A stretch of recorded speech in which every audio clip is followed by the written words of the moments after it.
¿Qué tal, amantes del derecho? Soy Jorge y como siempre les doy la bienvenida a su canal, El Abogado.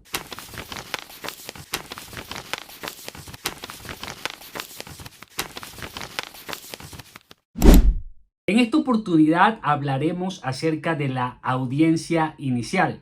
Así que sin más ni más, comencemos. La audiencia inicial se sujetará a las siguientes reglas. Auto que fija fecha y hora. Una vez vencido el término de traslado de la demanda, la reconvención, el llamamiento en garantía, las excepciones de mérito o resueltas las excepciones previas que deban decidirse antes de la audiencia o realizada la notificación, citación o traslado que el juez ordene para resolver excepciones previas, según sea el caso, fijará fecha y hora para la celebración de la audiencia inicial, auto que se notificará por estado y no tendrá recursos. En este auto, el juez debe ser explícito en cuáles son las etapas que se abordarán durante el desarrollo de la audiencia inicial, siendo imprescindible que cite a las partes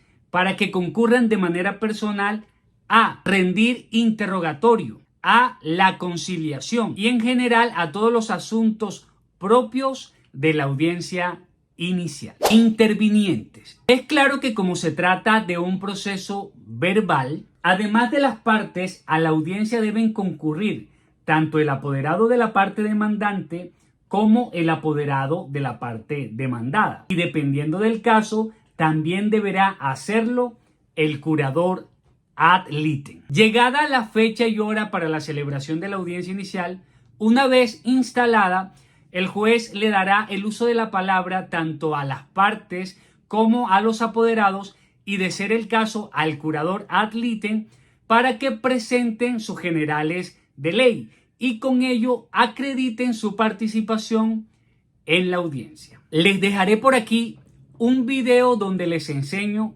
qué son las generales de ley. La inasistencia de las partes o sus apoderados a esta audiencia por hechos anteriores a la misma solo podrán justificarse mediante prueba siquiera sumaria de una justa causa. La prueba sumaria es aquella que, por disposición de la ley, no es sometida a contradicción, pero le permite al juzgador conocer sobre ciertos hechos relacionados con el proceso y tomar una decisión en relación a ella. Si la parte o su apoderado o solo la parte se excusan con anterioridad a la audiencia y el juez acepta la justificación, se fijará nueva fecha y hora para su celebración, mediante auto que no tendrá recursos. La audiencia deberá celebrarse dentro de los 10 días siguientes. En ningún caso podrá haber otro aplazamiento. Las justificaciones que presenten las partes o sus apoderados con posterioridad a la audiencia solo serán apreciadas si se aportan dentro de los 3 días siguientes a la fecha en que se celebró. El juez solo admitirá las pruebas que se fundamenten en fuerza mayor o caso fortuito y solo tendrán el efecto de exonerar de las consecuencias procesales, probatorias y pecuniarias que se hubiesen derivado de su inasistencia. En el caso que el juez acepte la excusa presentada por una de las partes, la prevendrá para que concurra a la audiencia de instrucción y juzgamiento a absolver interrogatorio. Consecuencias de la inasistencia. La inasistencia injustificada del demandante hará presumir ciertos los hechos en que se fundan las excepciones propuestas por el demandado, siempre que sean susceptibles de confesión. La inasistencia injustificada del demandado hará presumir ciertos los hechos susceptibles de confesión en que se funde la demanda. Cuando ninguna de las partes concurra a la audiencia, esta no podrá celebrarse y, vencido el término sin que se justifique la inasistencia, el juez, por medio de auto, declarará terminado el proceso. Estas consecuencias también tendrán lugar con respecto a la demanda de reconvención y a la intervención de terceros principales. Cuando se trate de litisconsorcio necesario, el juez declarará la terminación del proceso por inasistencia injustificada de todos los litisconsortes necesarios. Cuando se trate de litisconsorcio facultativo, las consecuencias se aplicarán al litisconsorte ausente. A la parte, al apoderado o al curador ad litem que no concurran a la audiencia, se le impondrá una multa de 5 salarios mínimos legales mensuales vigentes. Decisión sobre excepciones previas. Si en el proceso el demandado propuso excepciones previas que requieran la práctica de una prueba para su resolución y en el auto que fija fecha y hora para la celebración de la audiencia inicial el juez decretó dicha prueba, una vez instalada la audiencia inicial, el juez deberá aperturar la etapa de resolución de excepciones previas y practicar las pruebas estrictamente necesarias para resolver las excepciones previas que estén pendientes y frente a ello tomar una decisión. Hay que tener presente que toda etapa que se aperture durante el desarrollo de la audiencia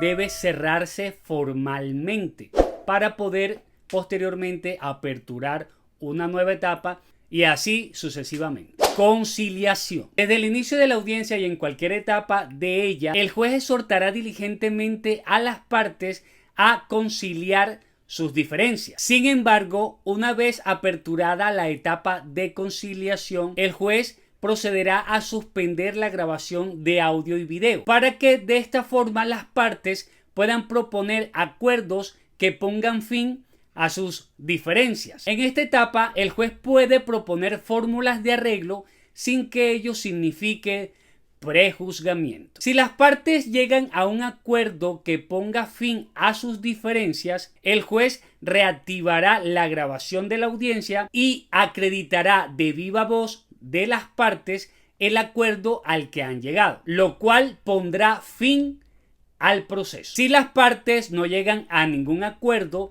el juez decretará fallida la etapa de la conciliación, cerrará la etapa y continuará con el desarrollo de la audiencia. Para tener en cuenta, si en el proceso participa un curador ad litem en representación de indeterminados, la etapa de la conciliación deberá decretarse fallida, pues son las partes quienes tienen el poder dispositivo para conciliar. Y el curador ad litem claramente no puede ni comprometerse ni aceptar acuerdos a nombre de indeterminados. Interrogatorio de las partes. El juez oficiosamente y de manera obligatoria interrogará de modo exhaustivo a las partes sobre el objeto del proceso. En esta etapa también podrá ordenar cargos. El juez inicia el interrogatorio siempre por la parte demandante, pues fue quien movió el aparato jurisdiccional del Estado. Luego le otorgará la palabra al apoderado de la parte demandada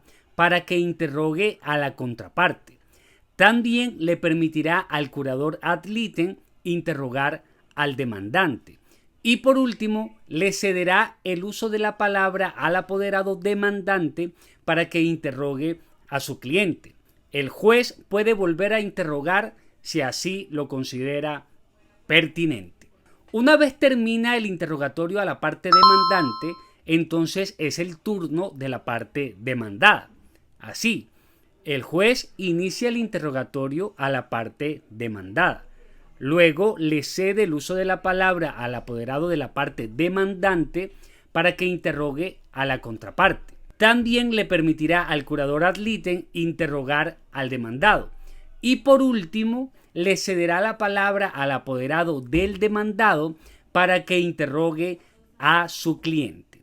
El juez puede volver a interrogar si así lo ve pertinente. Como se trata de un proceso verbal, cada abogado puede realizar hasta 20 preguntas. El interrogatorio de parte, aunque ninguna de ellas lo haya solicitado, es una prueba obligatoria que se debe practicar, pues se enmarca dentro del derecho fundamental a ser oído. Cabe resaltar que durante el interrogatorio que realiza el abogado de la contraparte o el curador ad litem, el abogado del interrogado puede objetar las preguntas. Estas objeciones deberán ser motivadas y serán resueltas por el juez. Les dejaré por aquí un video donde les enseño cuáles son las preguntas que se pueden objetar. Fijación del litigio. En esta etapa, el juez requerirá a las partes y a sus apoderados para que determinen los hechos en los que están de acuerdo y que fueren susceptibles de prueba de confesión, y fijará el objeto del litigio, precisando los hechos que fueron demostrados y los que requieran ser probados. Les dejaré por aquí un video donde les enseño cómo fijar el litigio de manera correcta. Control de legalidad. En esta etapa, el juez ejercerá un control de legalidad, buscando asegurar la sentencia de fondo y sanear los vicios que puedan acarrear nulidades u otras irregularidades del proceso, los cuales, salvo que se trate de hechos nuevos, no se podrán alegar en etapas siguientes, para lo cual le otorgará el uso de la palabra a los apoderados de las partes para que indiquen si existen o no vicios o irregularidades que puedan acarrear una nulidad en la sentencia. En esta etapa, el juez deberá verificar la integración del litisconsorcio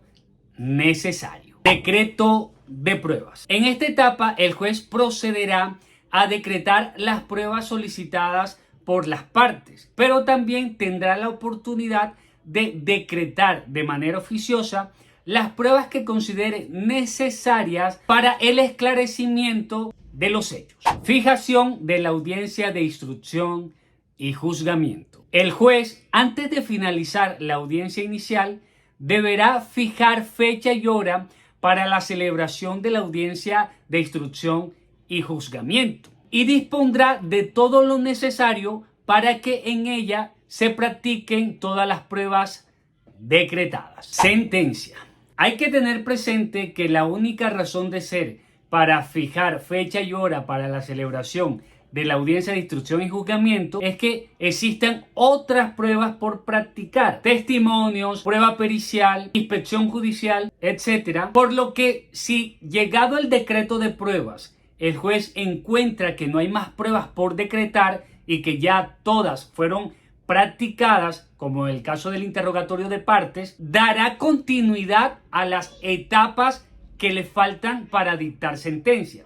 En este caso, aperturará la etapa de alegatos de conclusión, le concederá el uso de la palabra a las partes y a sus apoderados para que en el término de hasta 20 minutos presenten sus alegatos de conclusión. Y una vez escuchados los alegatos de conclusión de la parte demandante, de la parte demandada y del curador ad litem, el juez procederá a dictar sentencia, la cual se notificará por estrado, y como se trata de un proceso verbal, contra ella proceden los recursos de ley. Y de esta forma se abordarían todas las etapas de la audiencia inicial. Y bien, hasta aquí este video. Espero que les haya gustado. Si es así, no olvides dejar tu pulgar arriba, dejarme tu comentario ahí abajo, suscríbete si aún no lo haces, activa la campanita si aún no lo haces.